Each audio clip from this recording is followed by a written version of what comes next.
اعوذ باللہ من الشیطان الرجیم بسم اللہ الرحمن الرحیم۔ سورۃ الفلق مکی ہے، 1 رکوع اور 5 آیات پر مشتمل ہے۔ شروع کیے دیتے ہیں۔ کل فرما دیجئے اعوذ میں پناہ مانگتا ہوں ساتھ بربی رب کی الفلق صبح کے۔ اے نبی صلی اللہ علیہ وآلہ وسلم فرما دیجئے میں صبح کے رب کی پناہ مانگتا ہوں، من سے شرری شر برائی، ما جو کچھ خلقہ پیدا کیا، من شرری ما خلق ہر مخلوق کے شر سے، ومن اور سے شرری شر غاسقن اندھیری رات کا، اذا جب وقب جب وہ چھا جائے، ومن اور سے شرری برائی شر نفثاتی پھونک مارنے والیوں کی، پھونک مارنے والیوں کی، فی میں فی العقد فی میں عقد گروں پر، اور گروں پر پھونک مارنے والیوں کے شر سے، ومن اور شرری حاسدن برائی حسد کرنے والوں کی، اذا جب حسد جب وہ حسد کریں، اور حسد کرنے والے کے شر سے جب وہ حسد کریں۔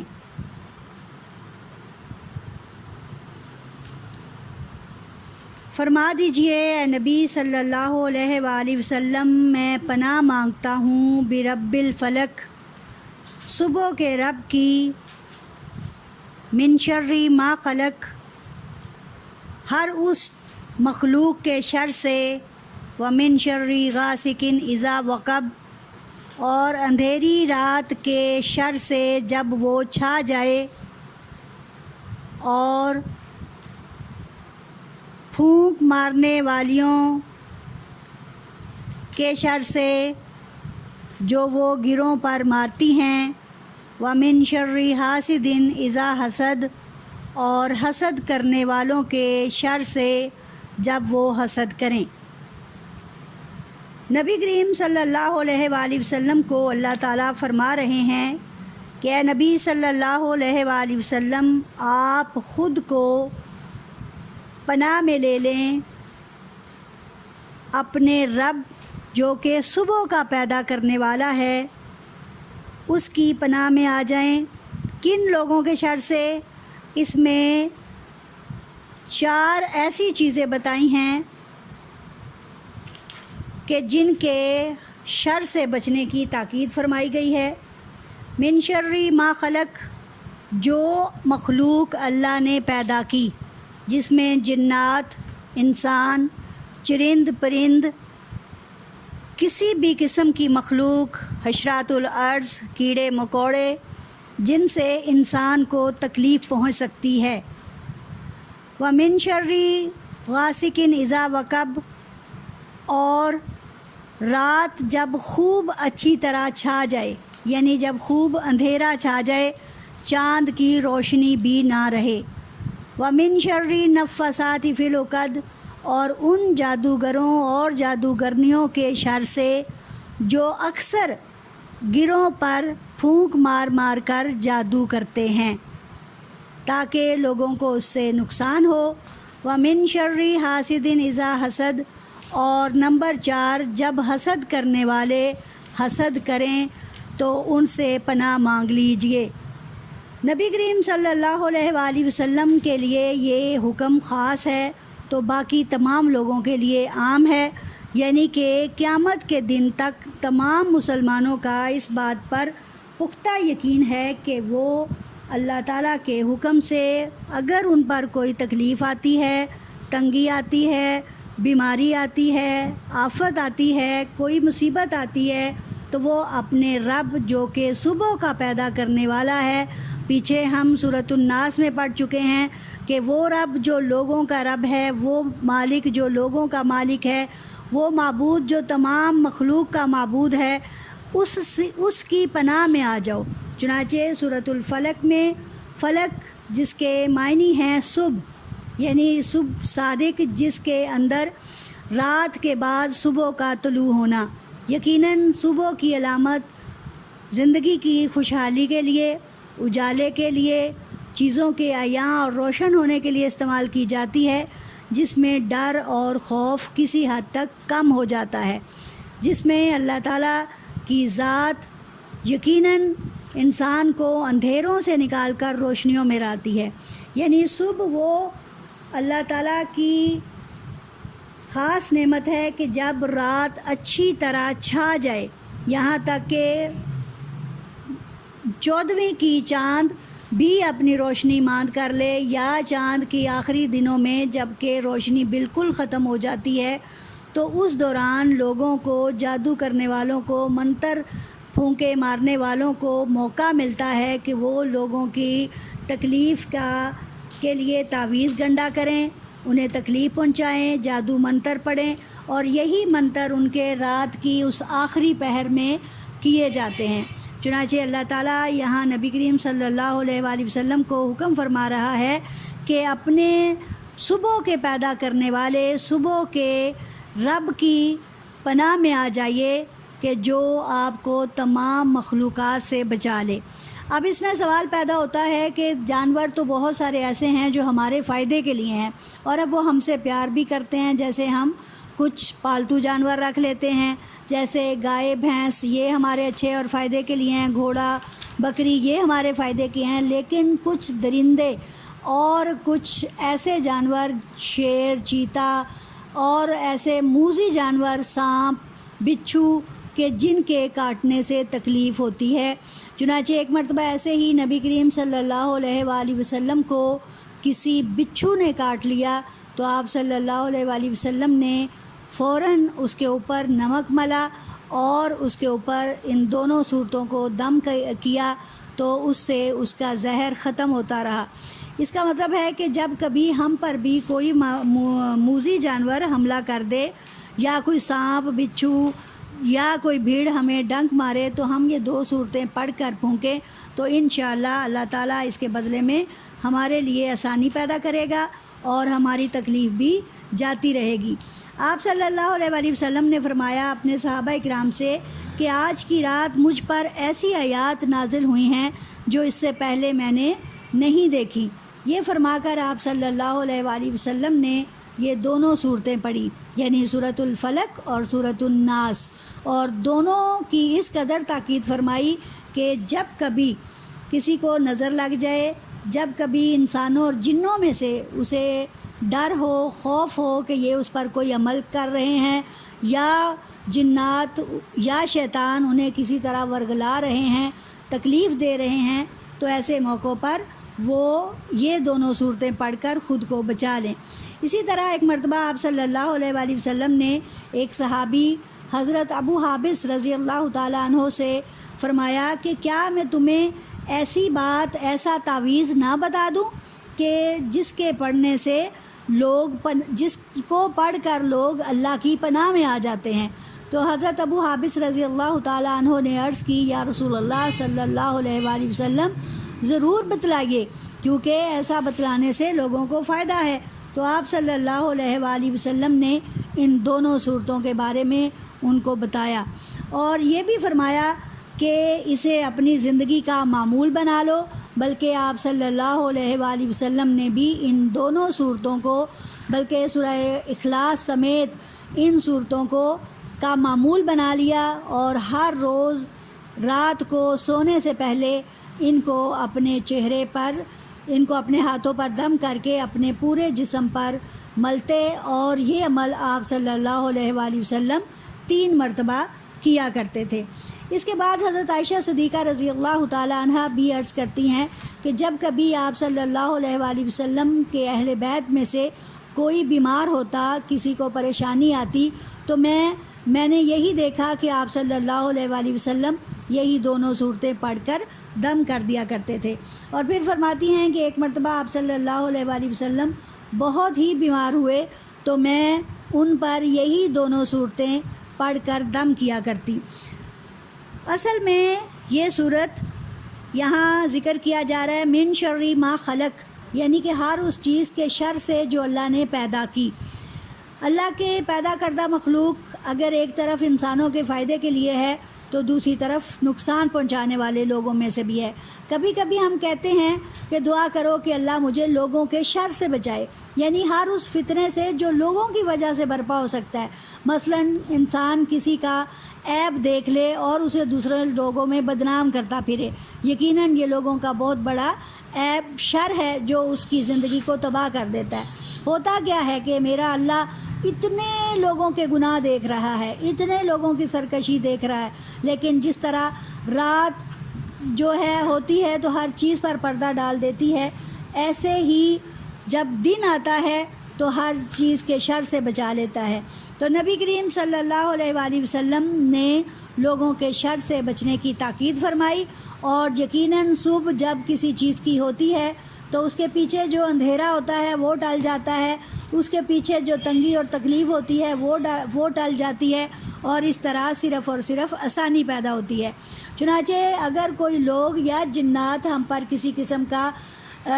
تعویذ گنڈا کریں جس کا مقصد یہ ہو کہ اس میاں بیوی کے درمیان مفارقت کرا دی جائے، یعنی جدائی کرا دی جائے، ان ماں باپ اور ماں بیٹے میں رکھنا ڈال دیا جائے، یا اولاد اور والدین میں دوری پیدا کر دی جائے، تو ایسے عمل کرنے کے لیے لوگ ایسا کرتے ہی رہے ہیں۔ اور دوسرا، ساس اور بہو کے چکر میں بہت ساری ساسیں ایسے عمل کرتی ہیں اور بہت ساری بہویں ایسے عمل کرتی ہیں، یہاں تک کہ نند اور بھانوج کے سلسلے میں بھی یہ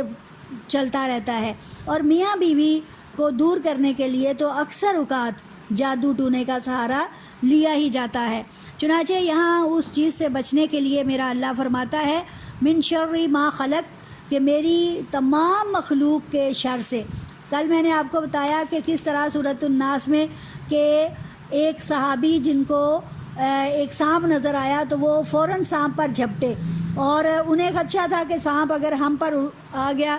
یقیناً حملہ آور ہوا تو ہمیں نقصان پہنچائے گا، لیکن سانپ بھاگ گیا، اور اس طرح نہ سانپ مرا اور نہ ہی صحابی کو تکلیف ہوئی۔ تو آپ صلی اللہ علیہ وآلہ وسلم نے فرمایا کہ بے شک سانپ جو ہے وہ آدمی کے شر سے بچ گیا، اور آدمی جو ہے وہ سانپ کے شر سے بچ گیا۔ یقیناً یہ بہت بڑی بات۔ پھر اللہ تعالیٰ فرماتا ہے وَمِن شَرِّ غَاسِقٍ إِذَا وَقَبَ، اور رات کا کہ اندھیری رات، خاص طور پہ ایک راتیں وہ ہوتی ہیں جو سورج جب چاند طلوع ہوتا ہے اس سے لے کر 14ویں رات تک، 14ویں رات کے چاند میں تو اکثر اوقات ایسے ہوتا ہے کہ 14ویں رات کے چاند میں اگر آپ کوئی کام کرنا چاہیں، ایون کہ جن کی اچھی نظر ہوتی ہے اس روشنی میں لکھ بھی سکتے ہیں۔ چنانچہ ایسی رات میں جادو ٹونے کا کام نہیں ہوتا۔ ہاں، جب چاند کی روشنی ماند پڑنا شروع ہو جاتی ہے، یہاں تک کہ آخری راتوں میں بالکل اندھیرا چھا جاتا ہے۔ یہاں ذکر کیا جا رہا ہے ان اندھیری راتوں کا جب مکمل اندھیرا چھا جاتا ہے، اور لوگ اس دوران مختلف ٹونے، مختلف جادو منتر یہ کرنا شروع کر دیتے ہیں، اور خاص طور پہ کالا عمل کرنے والے لوگ جو ہیں، کالا جادو کرنے والے لوگ جو ہیں، وہ اس طرح کی بربادی کا سامان کرتے ہیں۔ یہاں اس رات سے بچنے کے لیے بھی تاکید فرمائی جا رہی ہے۔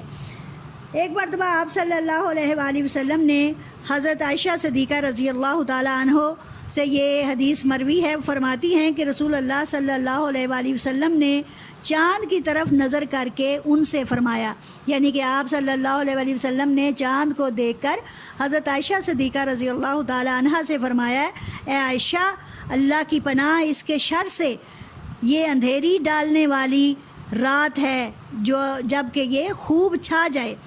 یعنی کہ رات کے آخری وقت میں نے جیسے آپ کو بتایا کہ جادو کا کام زیادہ فعال طریقے سے ہو سکتا ہے۔ اس سے ایک بات اور ظاہر ہوئی کہ ہم جو تعویذ کراتے ہیں، ناظرین یا میرے ساتھیوں، میرے بچوں، اگر آپ غور کریں تو آپ کو معلوم ہوگا کہ تعویذ لفظ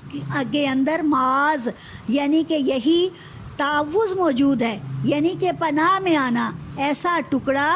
جس پر اللہ کی قرآنی آیات لکھی جائیں، اللہ کے اسماء مبارک لکھے جائیں، صلاۃ و تسبیح، کچھ بھی ایسا لکھا جائے جس کا مقصد یہ ہے کہ وہ لوگوں کے شر سے، چیزوں کے شر سے، مخلوقات کے شر سے، شیطان کے شر سے بچ سکے۔ چنانچہ تعویذ کا لفظی معنی یہی ہے کہ وہ کسی بھی شر سے بچنے کا ایک ٹکڑا ہے، ایک ذریعہ ہے۔ چنانچہ قرآن آیات کے ذریعے ان چیزوں کا توڑ کرنا برحق ہے، اس میں کسی قسم کے شرک کی ضرورت نہیں، اور وہ لوگ جو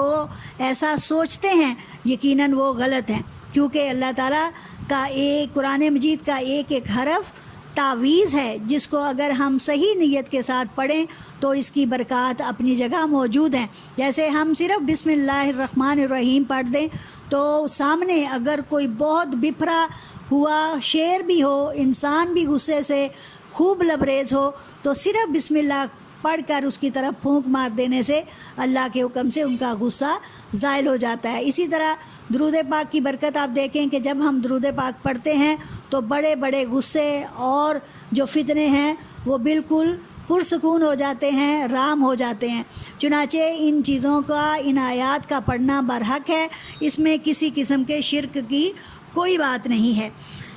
اب اس کے بعد یہاں ذکر آ رہا ہے وَمِن شَرِّ النَّفَّثَاتِ فِي الْعُقَدِ، یعنی کہ آیت نمبر 4 جس کے اندر یہ ذکر ہے کہ ان لوگوں کے شر سے، ان عورتوں کے شر سے کہ جو گرہ ڈالتی جاتی ہیں۔ ہوتا یہ ہے کہ اکثر کالا جادو کرنے والے لوگ جو ہیں وہ اپنے ہاتھ میں کوئی اون یا کوئی موٹا دھاگا یا باریک دھاگا لے کر ایک کوئی نہ کوئی منتر پڑھتے جاتے ہیں اور اس پر گرہ لگاتے جاتے ہیں، اور ان گرہ لگانے کا مقصد اور منتر پڑھنے کا مقصد یا تو لوگوں کو تکلیف دینا ہوتا ہے، یہاں تک کہ اس تعویذ گنڈے سے، اس کالے عمل سے لوگوں کی جانیں تک لے لی جاتی ہیں کہ یہ خدا نہ خواستہ ان کو کچھ ہو جائے اور یہ مر جائیں۔ یہی واقعہ نبی کریم صلی اللہ علیہ وآلہ وسلم کے ساتھ بھی پیش آیا کہ نبی کریم صلی اللہ علیہ وآلہ وسلم انتہائی بیمار ہو گئے، یہاں تک کہ حضرت جبرائیل علیہ السلام تشریف لائے اور آ کر یہ بتایا کہ آپ صلی اللہ علیہ وآلہ وسلم، آپ پر کسی نے جادو کر رکھا ہے، جو کہ ایک یہودی جس کا نام لبید بن عاصم اور اس کی بیٹیاں ہیں جنہوں نے آپ صلی اللہ علیہ وآلہ وسلم پر تعویذ کر رکھے ہیں اور آپ صلی اللہ علیہ وسلم کے خلاف جادو کر رکھا ہے۔ چنانچہ آپ صلی اللہ علیہ وآلہ وسلم پر اس جادو کا اثر ان کے جسم مبارک پر تو ظاہری طور پر ہوا، ان کے بالوں پر بھی ہوا، لیکن اس سے آپ صلی اللہ علیہ وآلہ وسلم کو نعوذ باللہ نہ تو ان کے دل میں کوئی کیفیت تبدیل ہوئی، نہ آپ صلی اللہ علیہ وسلم کی عقل زائل ہوئی، اور نہ ہی آپ کے اعتقاد میں کسی قسم کی کمزوری پیدا ہوئی، کیونکہ اللہ تعالیٰ نے نبی کریم صلی اللہ علیہ وآلہ وسلم کو پہلے ہی اپنی حفاظت میں لے رکھا ہے، اور شیطان ساتھ ہونے کے باوجود اپنا عمل آپ صلی اللہ علیہ وسلم پر نہیں کر سکتا، اور شیطان کا یہ کہنا ہے کہ میرا کھلا دشمن نبی کریم صلی اللہ علیہ وآلہ وسلم ہے، جو کہ خود کو بھی اور اپنی امت کو بھی اس چیز سے بچاتے رہتے ہیں، جبکہ شیطان کا کام کیا ہے کہ وہ ہر وقت ولگلاتا ہے، ہر وقت سازشیں کرتا ہے کہ کسی طرح مسلمان اپنے راستے سے ہٹ جائیں۔ چنانچہ جب اس چیز کے بارے میں حضرت جبرائیل علیہ السلام نے آ کر اطلاع دی تو آپ صلی اللہ علیہ وآلہ وسلم نے حضرت علی رضی اللہ تعالیٰ عنہ کو اس کنویں کے پاس بھیجا، اور حضرت علی رضی اللہ تعالیٰ عنہ نے کنویں کا تمام پانی نکالا، اور اس کے تہہ کے اندر ایک بہت بڑا پتھر پڑا تھا جس کو اٹھایا گیا، تو اس کے اندر آپ صلی اللہ علیہ وآلہ وسلم کے منہ مبارک، آپ صلی اللہ علیہ وآلہ وسلم کی کنگھی کے دندانے، ایک کمان کی ڈور، اور اس کی جو تانت سی ہوتی ہے وہ، جس کے اوپر 11 گریں لگی ہوئی تھیں، اور آپ صلی اللہ علیہ وسلم پر جادو کرنے کے لیے ایک موم کا گڈا بھی بنایا گیا تھا جس کے اوپر 11 سوئیاں چبھی ہوئی تھیں، تاکہ اس سے نعوذ باللہ آپ صلی اللہ علیہ وآلہ وسلم پر اثر ہو جائے اور وہ اس دنیا سے نعوذ باللہ چلے جائیں۔ لیکن جب حضرت جبرائیل علیہ السلام کی اطلاع دینے پر آپ آئے اور آپ نے یہ تمام اطلاع دی، تو اللہ تعالیٰ نے 2 صورتیں یکمشت، جس میں سورۃ الفلق اور سورۃ الناس دونوں جو ہیں وہ لے کر نازل ہوئے۔ اب حضرت جبرائیل علیہ السلام وہ دونوں صورتیں ایک ایک آیت پڑھتے چلے جاتے تھے، اور ایک ایک گرہ کھلتی چلی جاتی تھی، اور ایک ایک سوئی جو ہے وہ اس موم کے گڈے سے باہر نکلتی جاتی تھی۔ یوں ایک ایک کر کے وہ 11 کی 11 گریں جو ہیں وہ کھل گئیں، اور وہ 11 کی 11 جو سوئیاں تھیں وہ اس میں سے باہر نکل آئیں، اور آپ صلی اللہ علیہ وآلہ وسلم تندرست ہو گئے۔ آپ سوچیں کہ کتنی بڑی نعمت ہے ہمارے پاس کہ ہمارے پاس معوذتین ہیں، ہمارے پاس معوذات ہیں، جن میں چاروں کل، خاص طور پہ سورہ فلق، سورہ ناس، سورہ اخلاص اور سورۃ الکافرون، چاروں کی چاروں ایسی نعمت ہیں، اور اس پر بھی بڑی آیت الکرسی آپ کے پاس بہترین عمل، جس کو کرنے سے انشاءاللہ ہر قسم کی تکلیف، مصیبت، تنگی، چور ڈاکو کا ڈر، ایون کہ موسموں کے خطرے وہ بھی ٹل جائیں، اور راتوں کی اندھیریوں کے شر وہ بھی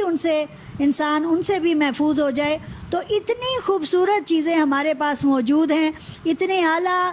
عمل ہمارے پاس موجود ہیں، اور ہم پھر بھی کیا کرتے ہیں، اپنی کمزور اعتقادی کی بنا پر جھوٹے پیروں کے پاس جاتے رہتے ہیں، ایک اپنا وقت ضائع کرتے ہیں، دوسرے ماں باپ اور اپنے شوہر کا پیسہ ضائع کرتے ہیں، جس سے نہ صرف نقصان اور صرف نقصان ہے، اور پھر ہوتا بھی کیا ہے کہ آپ اپنے ہی گھر کے راز ان کے سامنے کھولتے چلے جاتے ہیں، اور یہ کرنے کی آپ کو قطعاً ضرورت نہیں ہے۔ آپ ان پر عمل کیجئے، انشاءاللہ تعالی اللہ کے حکم سے آپ کو کسی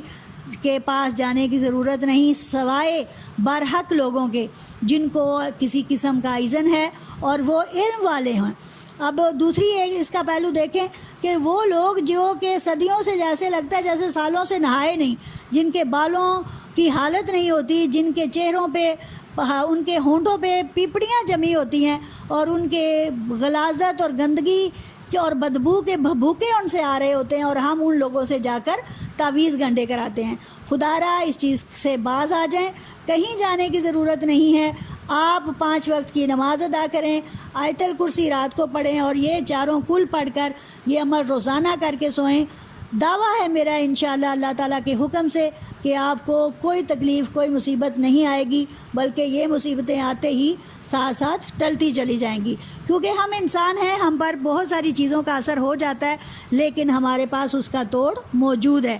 چنانچہ یہ آپ کیجئے۔ اسی طرح سورۃ البقرہ کا پڑھنا، اس کی آخری 2 آیات آمن الرسول، وہاں سے ان کا پڑھنا یقیناً بہت زیادہ فعال ہے، بہت زیادہ برکت والا ہے، اور ہمیں ہر قسم کی مصیبت اور تکلیف سے بچاتا ہے۔ اب آخری آیت میں آپ ذرا دیکھیے، وَمِن شَرِّ حَاسِدٍ إِذَا حَسَدَ، اور حسد کرنے والوں کی شر سے جب وہ حسد کریں۔ اب حسد کیا ہوتا ہے؟ حسد ایک ایسی کیفیت ہے جس میں ہم 2 طرح کی خواہشات کرتے ہیں۔ ایک یہ، یا تو کسی شخص کے پاس دولت ہے، علم ہے، مال ہے، تو وہ ہو نہ ہو میرے پاس آ جائے، ایک ہم یہ خواہش کرتے ہیں، یا ہم یہ خواہش کرتے ہیں کہ یہ اس کا دولت، اس کا حسن، اس کا علم اس سے روٹھ جائے، اس کے پاس سے چلا جائے، اس کے پاس یہ کہاں سے آ گیا، اس کی کیا اوقات، رنگ دیکھا ہے اس نے، بوتی دیکھی ہے اس کی کیسی ہے، ہائے ہائے اتنے بڑے گھر میں رہتا ہے، ہائے ہائے اتنے بڑے گھر کی مالکہ ہے، ہوئے ہوئے دیکھو تو کیا اس کی شکل ہے اور کیا بنا پھرتا ہے۔ بھائی یہ حسد مت کریں، یہ آپ کے اللہ کی تقسیم ہے کہ اس نے جس سے نوازا ہے، جس کو دولت دی ہے تو یقیناً اس کا دل بھی بڑا ہے، اسی لیے اس کو دولت دی ہے کہ وہ اس کو خرچ کرتا ہے، اور جس کو دولت دی ہے اور وہ اس کو جمع کر کے رکھتا ہے، یقیناً وہی دولت اس کے لیے وبال بن جائے گا۔ اور جس کو حسن دیا ہے، اگر اس نے غرور کا استعمال کر لیا ہے تو یقین کریں وہ حسن بھی کسی کام کا نہیں۔ اور جس کسی نے علم حاصل کیا اور فروتنی اختیار نہیں کی، فروتنی سے مراد ہے عاجزی اختیار نہیں کی، اس کا علم بھی کسی کام کا نہیں۔ اسی لیے حضرت علی رضی اللہ تعالیٰ عنہ نے کا ایک بہت ہی پیارا فرمان ہے، قول ہے، فرماتے ہیں کہ میں اللہ کی اس تقسیم پر راضی ہوں کہ اس نے ہمیں علم دیا ہے اور دوسرے لوگوں کو، کافروں کو، منافقوں کو دولت دی ہے۔ تو چنانچہ علم کی تقسیم، اور علم بہت بڑی دولت ہے، بہت ساری دولتیں علم والوں کی چوکھٹوں کی غلام ہیں، ان کے دروں کی نوکر ہیں۔ تو چنانچہ اللہ کی طرف لو لگائیے، حسد کو، بغض کو، کینہ کو، غیبت کو، بہتان کو، ان چیزوں کو اپنے قریب مت پھٹکنے دیں، یہ بیماریوں میں سے بیماریاں ہیں۔ چنانچہ حسد بھی انہی بیماریوں میں سے ایک بیماری ہے جس میں ہم کسی بھی مسلمان بھائی کا برا چاہتے ہیں، نہیں چاہتے کہ وہ ہمارے سامنے خوشحال زندگی گزارے۔ وہی بات ہے نا کہ لوگ کہتے ہیں کہ لوگ نہ تو خوشحالی میں دیکھنا چاہتے ہیں اور نہ ہی بدحالی میں دیکھنا چاہتے ہیں، وہ کہتے ہیں نہ مرے کو دیکھتے ہیں اور نہ ہی جیتے کو دیکھتے ہیں۔ تو یقیناً ہم مسلمانوں کو تو اپنے اعتقاد کو درست کرنے کی ضرورت ہے۔ کیوں ہم شیطان کو دعوت دے رہے ہیں کہ وہ ہمارے درمیان آئے اور ہمارے درمیان جدائی کرا دے؟ کیونکہ اللہ تعالیٰ کے رسول صلی اللہ علیہ وسلم کا فرمان ہے کہ جب ایک بندہ ہوتا ہے، جس طرح اللہ فرماتا ہے کہ ایک بندہ ہوتا ہے تو اس کے ساتھ دوسرا میں ہوتا ہوں، دو ہوتے ہیں تو تیسرا میں ہوتا ہوں، تین ہوتے ہیں تو چوتھا میں ہوتا ہوں۔ ایسے ہی دوسری طرف اگر ہم رخ کریں تو اگر ایک انسان ہے تو اس کے ساتھ دوسرا شیطان ہے، اگر دو لوگ ہیں تو تیسرا شیطان ہے، اگر تین لوگ ہیں تو چوتھا شیطان ہے، یعنی کہ یہ کسی بھی طور اپنے داؤ سے باز نہیں آتا۔ اب یہاں پہ اگر ہم ذکر کریں تو حسد کرنے والوں میں پہلا جو حاسد بندہ تھا، جو حاسد مخلوق تھی، وہ ابلیس ہی تھا، جس نے حسد کیا حضرت آدم علیہ السلام کی فوقیت کو پر کہ ان کو سجدہ کرا دیا اللہ تعالیٰ نے کہ اس کو مٹی سے بنایا اور مجھے آگ سے بنایا۔ یہ وہی تھا کہ جس نے اللہ کے حضور سب سے زیادہ عبادت کی تھی، اللہ کے سب سے زیادہ قریب تھا، اور وہی جس نے اللہ کی حکم نہیں مانا اور آدم کو سجدہ نہیں کیا اور اللہ کے حکم سے روح گردانی کرنے کی وجہ سے ابلیس شیطان ٹھہرا، اور اس نے اب ایک پوری جماعت تیار کر رکھی ہے جو راتوں کے وقتوں میں اٹھ کر لوگوں پر جادو ٹونے کرتے ہیں۔ اور پھر زمین پر آپ دیکھیں جو پہلا حاسد پیدا ہوا وہ حضرت آدم علیہ السلام کی اولاد میں سے قابیل تھا، کہ جس نے اپنے بھائی حابیل کو اس حسد میں مار دیا، کہ جس پر ہمیں دو روایات ملتی ہیں۔ ایک روایت یہ کہ اس کی نظر قبول نہ کی گئی۔ اس وقت رواج ہوتا تھا کہ اگر اللہ تعالیٰ کے حضور ایک نظر مانی جاتی تھی اور اس کے لیے ایک جانور جو ہے وہ کھلے آسمان تلے رکھ دیا جاتا تھا، اگر آسمان سے آگ آتی اور اسے اٹھا کر لے جاتی یا اسے بھسم کر دیتی تو کہا جاتا کہ جی ہماری قربانی قبول ہے، اور اگر وہ ویسے ہی پڑی رہتی تو کہا جاتا کہ قربانی قبول نہیں۔ چنانچہ دونوں بھائیوں نے، حابیل نے اور قابیل نے اپنی اپنی قربانی پیش کی، تو اللہ تعالیٰ کی طرف سے حابیل کی قربانی قبول ہو گئی، اس کو آگ نے آ کے اچک لیا، جبکہ قابیل کی نہ ہوئی، تو اس حسد میں آ کر قابیل نے حابیل کو قتل کر دیا۔ دوسری اس کے بارے میں یہ روایت ملتی ہے، چونکہ حضرت آدم علیہ السلام کی جب زمین پر بھیجا گیا تو مخلوق بہت تھوڑی تھی، یہاں تک کہ اللہ تعالیٰ صبح اور شام میں ان دونوں کے ہاں بچے پیدا ہوتے، اماں حوا اور بابا آدم کے، تو وہ صبح والے بچوں کی شادی شام والے بچوں سے کر دی جاتی، اور یوں ان کے درمیان بہن بھائی کا تعلق، ساتھ ساتھ پیدا ہونے والے بہن بھائی تھے، اور جو آگے پیچھے صبح اور شام میں پیدا ہونے والے تھے وہ آپس میں ان کے رشتے کرائے جاتے تھے اور ان کی شادیاں کی جاتی تھی۔ چنانچہ جو قابیل کے ساتھ بچی پیدا ہوئی تھی، حابیل کے ساتھ جو بچی پیدا ہوئی تھی، اس کو قابیل چاہتا تھا کہ وہ، یعنی کہ جو حابیل کے ساتھ پیدا ہوئی تھی اس کا قابیل سے کیا گیا، تو قابیل چاہتا تھا کہ اسی کے ساتھ میری شادی ہو جائے، وہ زیادہ خوبصورت تھی، چنانچہ اسی حسد کی آگ میں اس نے اس کو، اپنے بھائی کو مار ڈالا۔ چنانچہ اپنی ہی بہن سے شادی کرنے کے زمرے میں اس نے اپنے بھائی حابیل کو مار ڈالا۔ اب یہ دیکھیں، یہ حسد ہی کے وہ واقعات ہیں جس کی ابتدا آسمان پر جنت میں ابلیس نے کر دی اور زمین پر پہنچ کر قابیل نے کر دی۔ چنانچہ یہ چیزیں، حسد جو ہوتی ہیں، صرف نقصان کا باعث ہیں۔ آپ دیکھیں کہ بڑی بڑی لڑائیاں ہو جاتی ہیں جائیدادوں پر، مالوں پر، اور کئی قتل ہو جاتے ہیں، زمین وہیں پڑی رہ جاتی ہے اور ان کا مذاق اڑاتی ہے، اور اسی سلسلے میں کئی لوگ اپنی جانوں سے ہاتھ دھو بیٹھتے ہیں اور زمین کا ٹکڑا ان کے ہاتھ پھر بھی نہیں آتا۔ اور اگر آپ زیادہ دور مت جائیں تو دنیا کی چند روزہ زندگی کی طرف اگر آپ غور کریں تو محض چند دنوں کے آپ مہمان ہیں۔ آپ کسی بھی گھر میں رہتے ہیں، کیسا بھی کپڑا پہنتے ہیں، کیسی بھی گاڑی استعمال کرتے ہیں، کیسا بھی گھر، آپ کی کار، کوٹھی، سب کچھ ہے، لیکن آخر یہ چند روزہ ہے، انہوں نے ختم ہو جانا ہے۔ چنانچہ ان چیزوں کی بنا پر کیوں کر لڑائی کریں؟ اور یہاں کسان چھوٹی چھوٹی باتوں پر ایک دوسرے کے، جی اس کا پانی بند کر دو تو اس کا کھول دو، اور اس پر دنگے فساد ہو جاتے ہیں اور لوگ جانوں سے چلے جاتے ہیں، اور زمین کا ٹکڑا اور یہ ساری چیزیں وہیں پڑی انہیں دیکھتی رہتی ہیں۔ تو خدا را اس حسد سے باز آ جائیے اور اپنے آپ کو اپنے اللہ کے سپرد کیجیے، جس نے ہمیں اس دنیا میں وقتی ان کا مالک بنایا ہے۔ یقیناً جو چیزیں، جو دکھ، جو تکلیف، جو بیماری ہم پر دنیا میں آئے گی، یقیناً آخرت میں ہم اس کا اجر پائیں گے، کیونکہ میرے نبی صلی اللہ علیہ وآلہ وسلم کا فرمان عالی شان ہے کہ اگر کسی کو ایک کانٹا بھی چبھے گا تو میرا اللہ انہیں اس کا اجر عطا فرمائے گا۔ وآخر دعوانا الحمدللہ رب العالمین۔ اپنا بہت خیال رکھیے گا۔ اللہ حافظ۔